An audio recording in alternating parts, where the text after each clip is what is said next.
postos aqui com a minha Bíblia aberta no livro de Apocalipse, que é o livro que temos estudado à noite. Às noites nós temos como propósito estudar o livro de Apocalipse.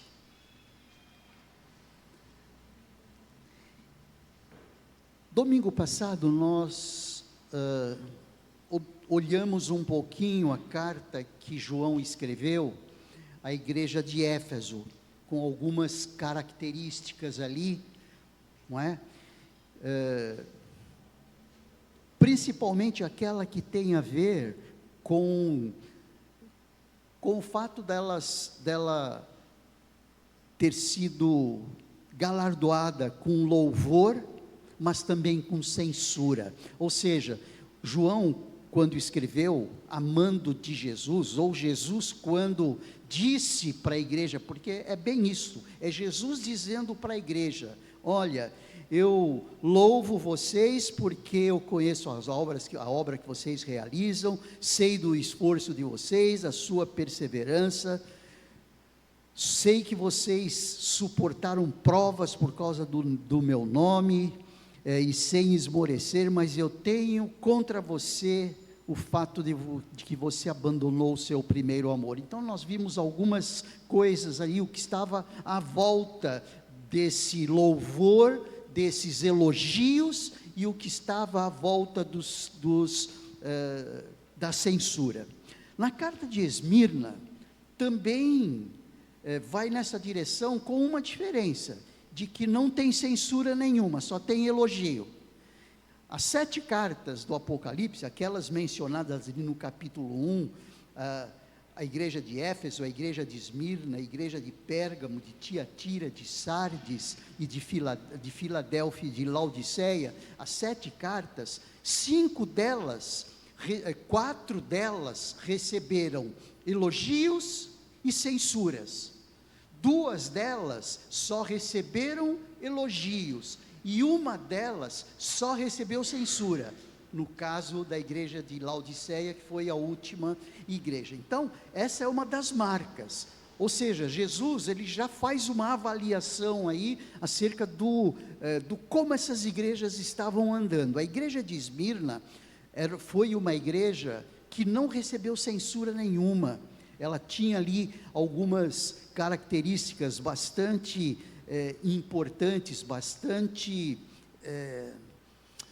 pedagógicas para nós, no sentido de estarmos nos avaliando, se nós estamos sendo avaliados segundo a igreja de Esmirna, e eu vou dizer para os irmãos, eu acho que não, ou se estamos sendo avaliados segundo a igreja de Pérgamo, só com censuras, ou se estamos sendo avaliados como, por exemplo, a igreja de Éfeso, que tinha os 2.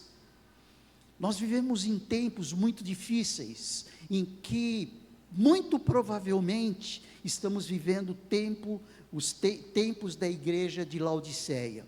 Alguns especialistas, alguns teólogos, entendem que essas igrejas representam determinadas épocas.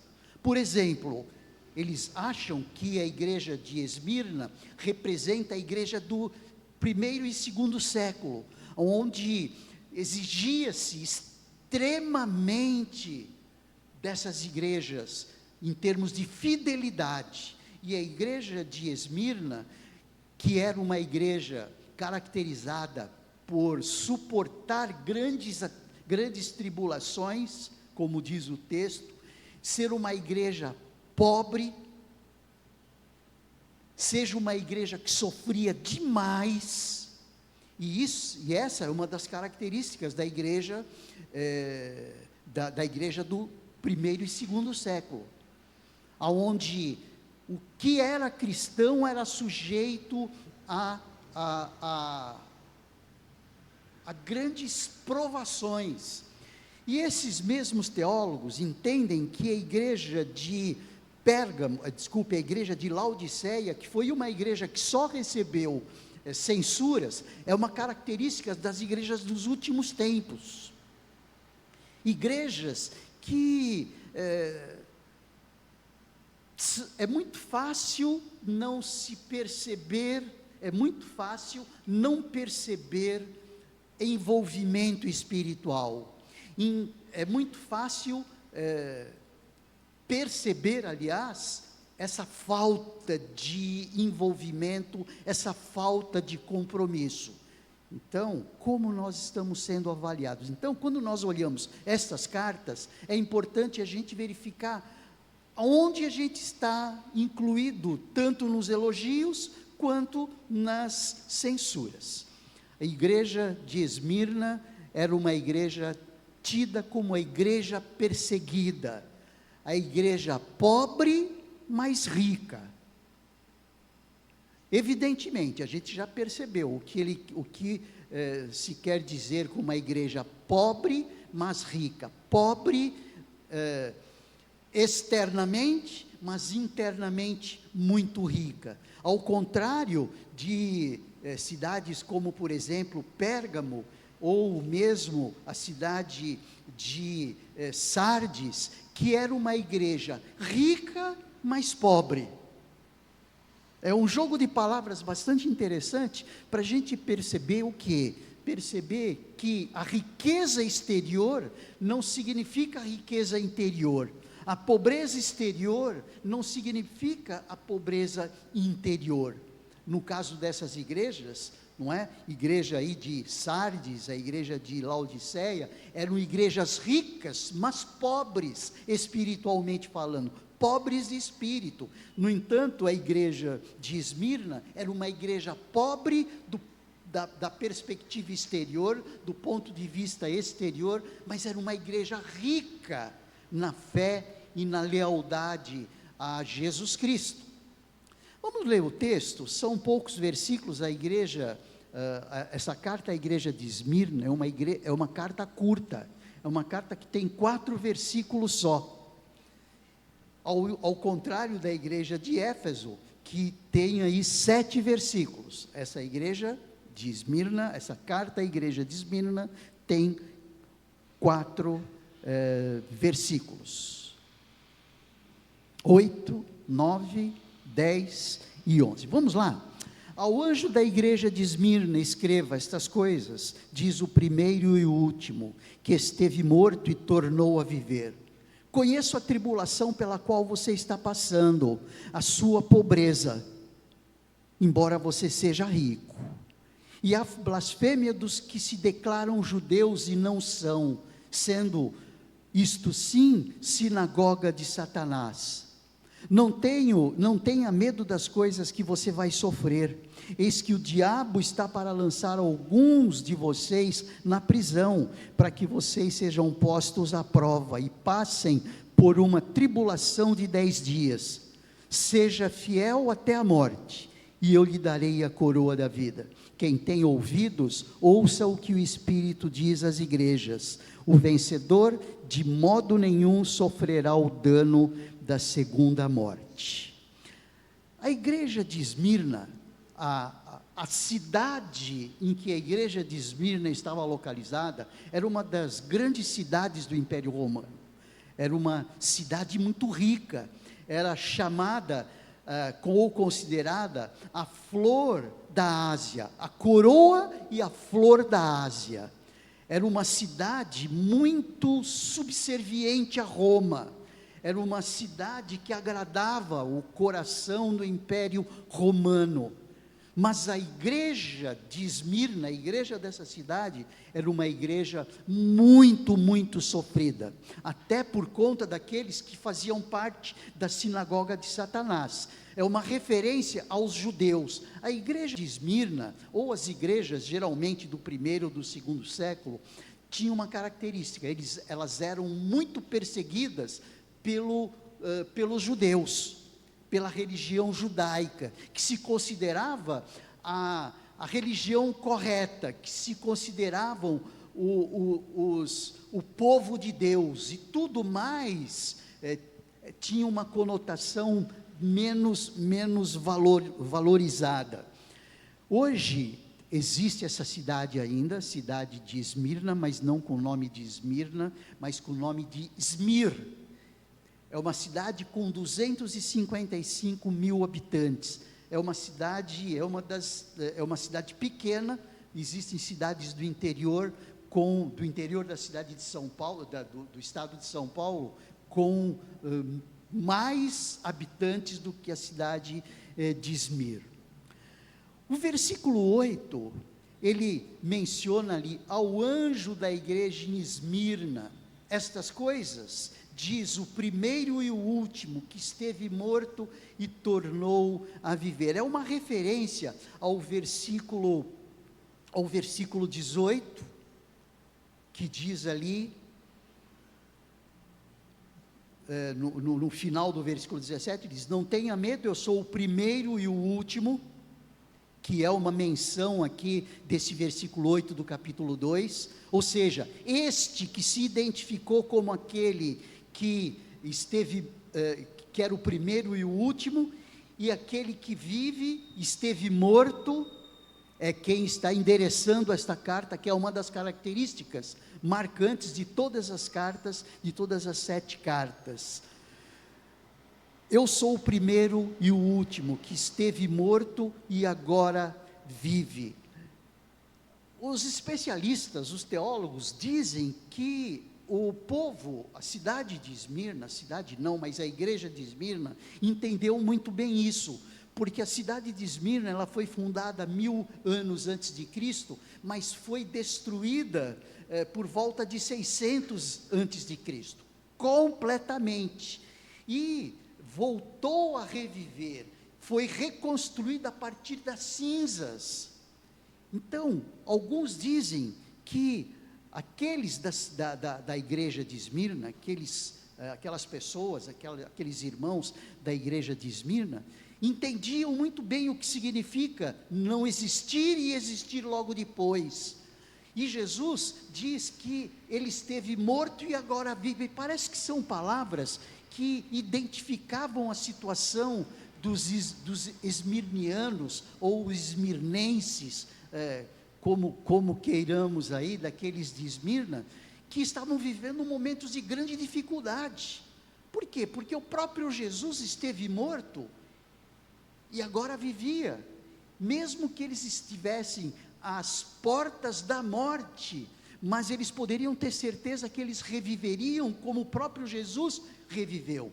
E também é uma menção, alguns dizem que poderia ser uma menção aí da própria cidade, que foi totalmente destruída, e depois ela foi reconstruída, a ponto de ser considerada a flor da Ásia, um dos maiores portos da época.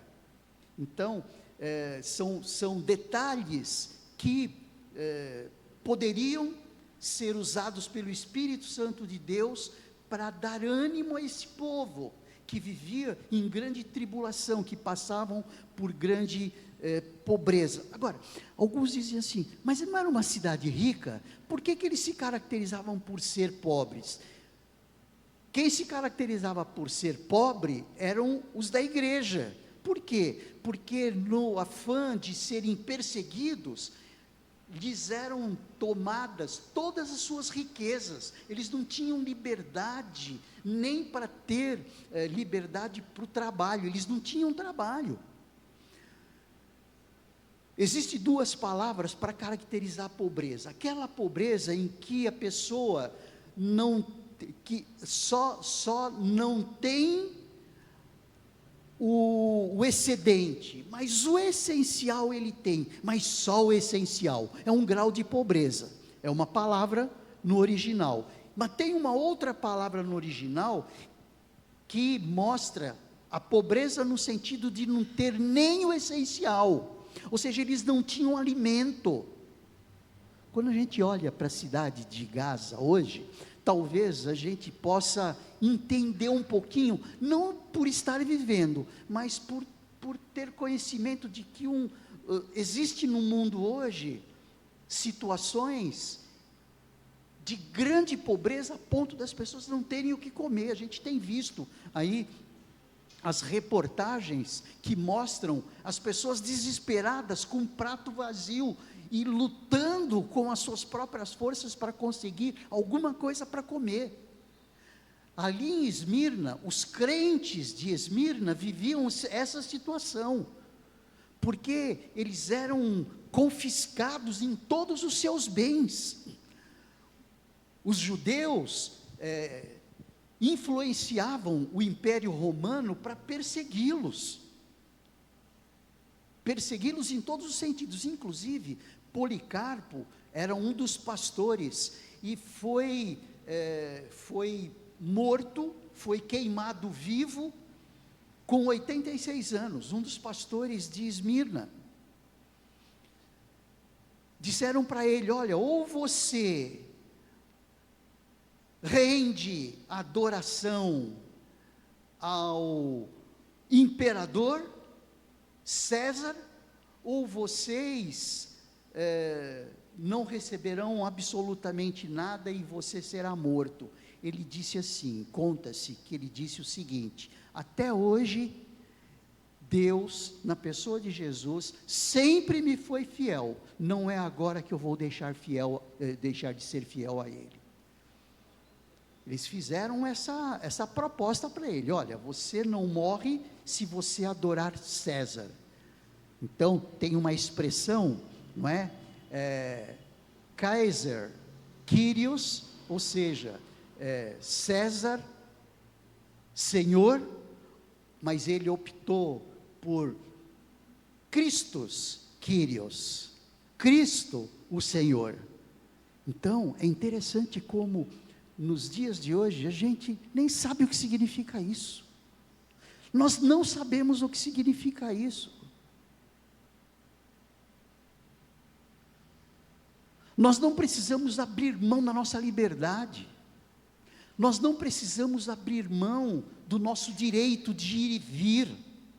E mesmo tendo esse direito de ir e vir, mesmo assim, nós não exercemos o privilégio de estarmos adorando a Deus. Sabe por quê? Porque muitas vezes estamos cansados.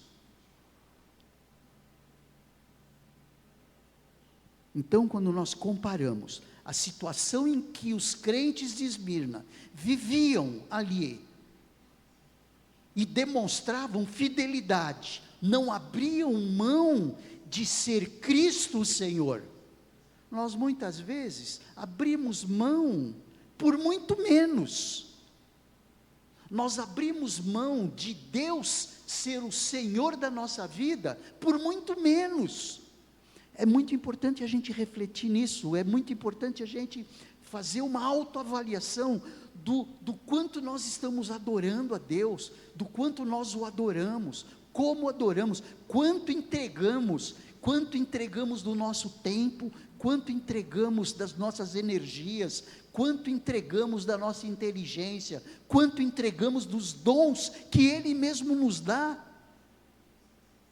Nós vivemos um tempo de muita lentidão, nós andamos com muita lentidão, nós caminhamos de maneira muito lenta na direção de sermos fiéis a Deus, e o povo lá fora precisam daquilo que nós temos, ou seja, nós temos pão, e lá fora tem gente morrendo de fome. Sabe por que a gente não compartilha esse pão? Porque a gente está cansado, nós trabalhamos a semana toda, nós abrimos mão de adorar a Deus 2 vezes por semana, 2 vezes no domingo, porque muitas vezes a gente está cansado. Gente, vamos comparar com a situação aqui, o povo de Esmirna, o povo não, mas os crentes de Esmirna estavam vivendo, e nós sofrendo muito menos do que eles. Abrimos mão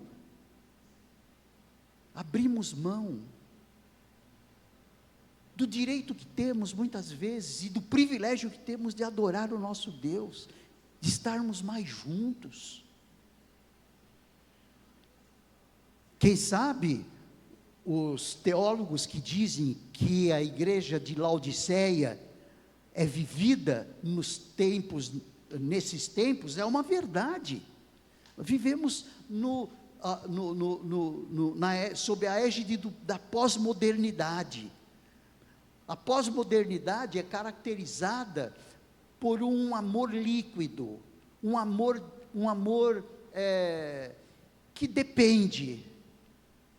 O amor, o líquido, ele se amolda ao recipiente no qual ele é colocado.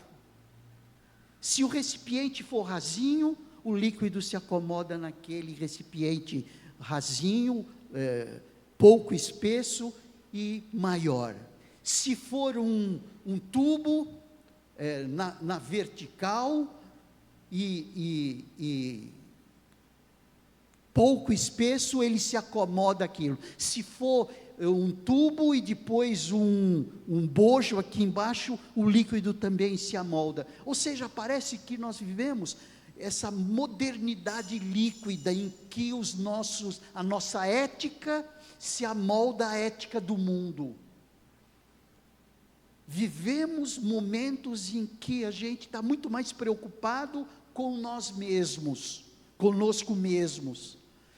Sabe, são comparações que precisam ser feitas a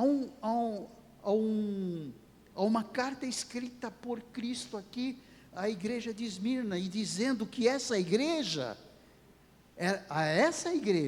sim, era uma igreja rica.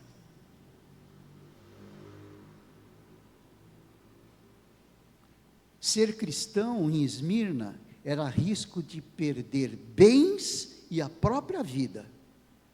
O cristão vivia sob pressão,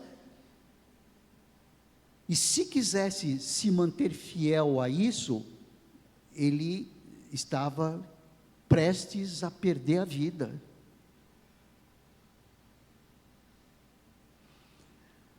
Em 2:9 nós vemos aí a sinagoga de Satanás, não é?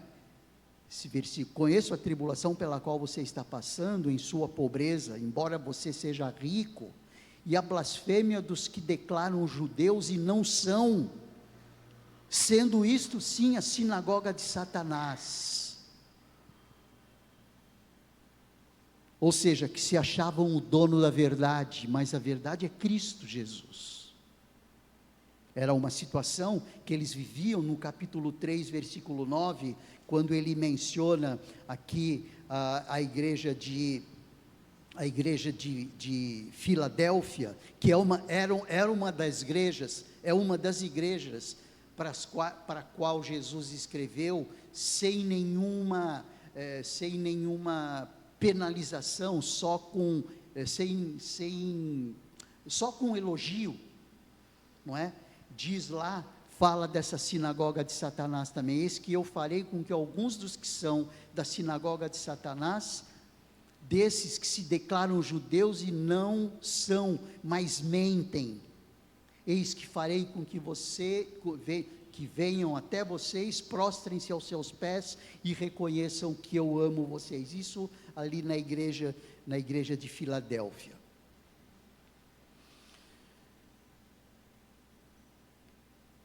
A igreja de Esmirna era uma igreja com características bem positivas. Eu gostaria muito que nós pudéssemos viver essa igreja com características bem positivas, porque aquela igreja Deus aprovava. Como nós, aqui eu fiz uma pergunta para a gente refletir, como nós poderíamos nos identificar com ela, no sentido de nos mantermos fiéis? Falta de fidelidade conjugal, falta de fidelidade profissional, que são algumas questões de fidelidade questionadas, que podem ser questionadas hoje, quando olhamos para dentro de nós mesmos, quando olhamos para a igreja constituída, quando olhamos para o corpo de crentes que estão dentro das igrejas. Falta de fidelidade conjugal, falta de fidelidade profissional, falta de fidelidade relacional, falta de fidelidade nos negócios. Sabe aquela requisição bíblica, aquilo que a Bíblia requer de sim, sim, não, não.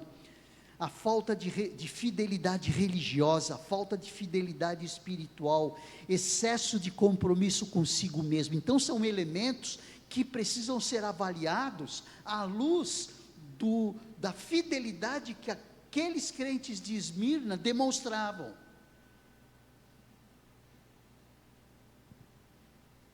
E que era, sem dúvida nenhuma, de elogio, né, por parte de Jesus. Agora, o que se espera da igreja hoje? O que se espera da igreja hoje? Quem sabe, para que a gente não peque por não estar dentro do que a igreja de Esmirna representou ali.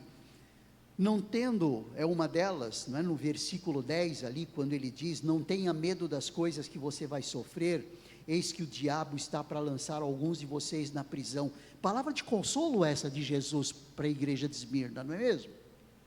Olha, vocês são pobres, vocês têm os seus bens confiscados, vocês são perseguidos religiosamente, socialmente,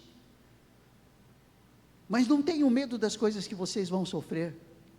Que legal, excelente isso, não é? Sabe por que nós achamos isso meio distoante para nós? Porque nós estamos acostumados, ou nós vemos a vida com uma visão muito romantizada, sabe? Uma vida muito romântica da vida, né? Uma vida de sucesso, uma vida de alegria plena, uma vida sem sofrimento, uma vida sem distúrbios. A gente tem uma visão muito romantizada da vida, e nós precisamos entender que a aflição e o sofrimento faz parte da nossa infraestrutura, até porque nós somos pecadores. O próprio Jesus já disse o que para nós? Que nós teríamos aflições. O próprio Jesus já disse isso para nós. Olha, não tem uma visão muito romantizada da vida, não. Isso não significa ser pessimista, gente, isso significa ser realista. A igreja rica, dentre essas 7, eram as mais pobres. A igreja que mais sofria, que mais era perseguida, era uma igreja que não tinha nenhuma palavra de censura por parte de Cristo. Ao passo, a igreja que tinha mais recursos, a igreja que a partir dos recursos entendia-se, não tinha problemas, era a que tinha maior problema da perspectiva de Deus. Então, o fato de nós não termos uma visão muito romântica da vida, faz parte do como nós nos defrontarmos, né, com uma realidade dessa. Ou seja, está tudo bem com você? Cuidado. Geralmente é assim, né? Quando as coisas estão muito bem na nossa vida, alguma coisa está errada. Já ouviram falar isso? Alguma coisa está errada. Cuidado. Cuidado. Isso também não é pessimismo. Quando o nosso coração está plenamente completo sob a perspectiva humana, é porque ele está incompleto da perspectiva espiritual.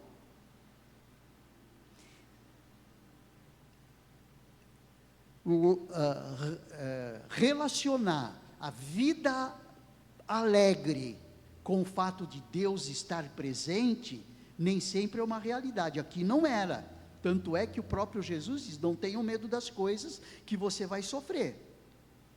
O diabo vai lançar alguns de vocês na prisão, para que vocês sejam postos à prova e passem por uma tribulação de 10 dias.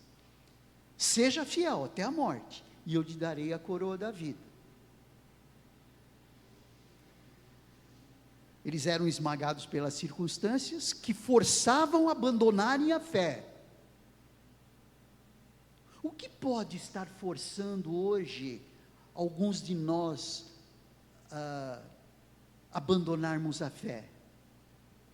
Talvez estar sendo requerido demais de nós estarmos sendo pressionados demais, quem sabe por uma liderança que exige de nós de maneira mais intensa.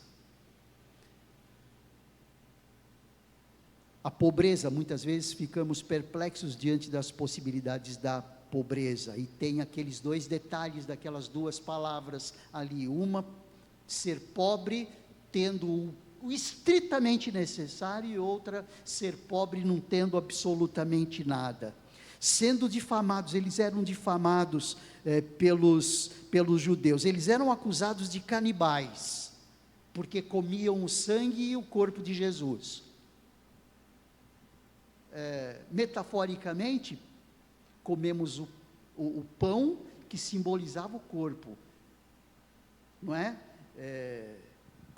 Eles entendiam que os cristãos comiam carne mesmo, eles eram acusados de canibais, comiam o pão e tomavam o vinho, comerem carnes de Jesus e beber o seu sangue, eram acusados de dividirem as famílias.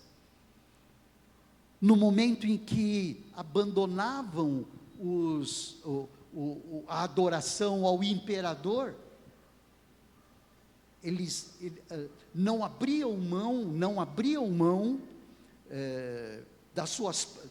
eles abriam mão das suas próprias famílias para adorar o imperador. O cristão não abria mão de Cristo, mesmo que fosse para abandonar a família.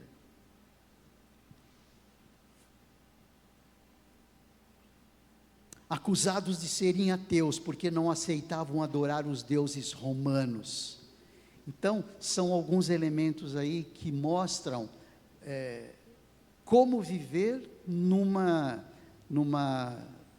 regime de opressão, como eles viviam, e que nós não vivemos hoje, e muitas vezes a gente olha um texto como esse, não sabe como aplicar, não sabe como avaliar, se nós teríamos condições de viver como eles. Será que nós teríamos condições de viver como os crentes de Esmirna viviam? Ou adore a Cristo, ou senão você vai ser dissociada do Paulo. Ou adore a Cristo, ou fica sem as suas filhas. Olha, ou adore o imperador, ou senão eu tiro as suas filhas de você. Já pensou, gente? Uma coisa assim? Ou seja, por muito menos pressão, nós abrimos mão da adoração a Deus.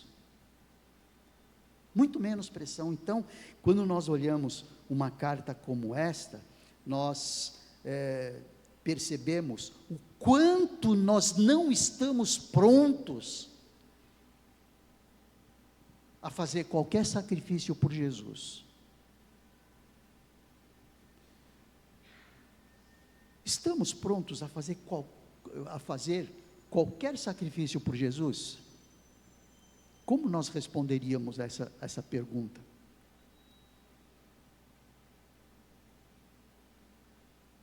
Eu acho que nós iríamos ter muita decepção de nós mesmos. Por muito menos nós abrimos mão de Cristo. Nós não abrimos mão do nosso tempo precioso, nós não abrimos mão dos nossos dons. Não, os meus dons, eles são para mim, os meus bens são para mim, o meu tempo é para mim, e para os meus, sabe?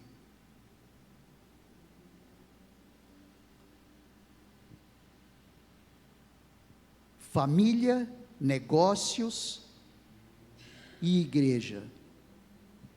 Pastor Hernandes Dias Lopes, ele fala assim: não venda seu senhor por dinheiro como fez Judas, não troque o seu senhor por um prato de lentilhas como fez Esaú, Não venda sua consciência por uma barra de ouro, como fez Acã. Seja fiel a Jesus, ainda que isso lhe custe seu namoro, seu emprego, seu sucesso, seu casamento, sua vida. Imagina que eu vou abrir mão do meu emprego, imagina que eu vou abrir mão do meu namoro, imagina que eu vou abrir mão do meu sucesso, por causa da igreja, por causa do cristianismo, por causa daquilo. Olha só como é altamente pedagógica essa carta que nós estamos lendo aqui, que Jesus está mandando para nós. Jesus está mandando essa carta para nós, para que a gente se autoavalie. E quem tem ouvidos, ouça o que o Espírito diz às igrejas. Não é nenhuma carta inspirada por Jesus, é uma carta escrita por Jesus. Ao anjo da igreja em Esmirna escreva: essas coisas diz o primeiro e o último, que esteve morto e tornou a viver. Jesus abriu mão de si mesmo, e nós não somos capazes de abrir mão do mínimo de nós. Quem tem ouvidos, ouça o que o Espírito diz à igreja. O vencedor de modo nenhum sofrerá o dano da segunda morte. Para que a gente possa avaliar aí o que significa para nós essa carta que Jesus escreve para a igreja de Esmirna. Temos muito a aprender. Será que nós não estamos fazendo parte mesmo da igreja de Laodiceia? Quando nós estivermos estudando essa última carta, a 7ª carta, a gente vai entender talvez um pouquinho melhor e vai nos ajudar a entender um pouquinho melhor onde nós estamos incluídos nisso. Onde nós estamos incluídos nessa série de exortações que o próprio Cristo faz à sua igreja. Vamos orar, vamos pedir que o Senhor, olha, eu acho que cabe muito bem aqui, ao invés de orarmos, para que Deus nos ajude, eu vou pedir para que Deus tenha misericórdia de nós. Que Deus tenha misericórdia de nós.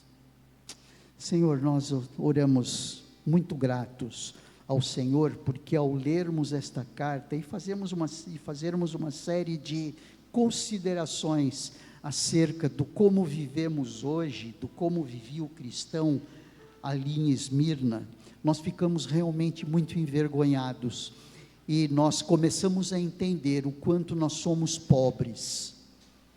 Nós não conseguimos abrir mão de muita coisa, quando aqueles nossos irmãos abriram mão da sua própria liberdade, da sua própria vida, dos seus próprios bens, dos seus próprios sonhos, e não abriram mão de ter Cristo como Senhor.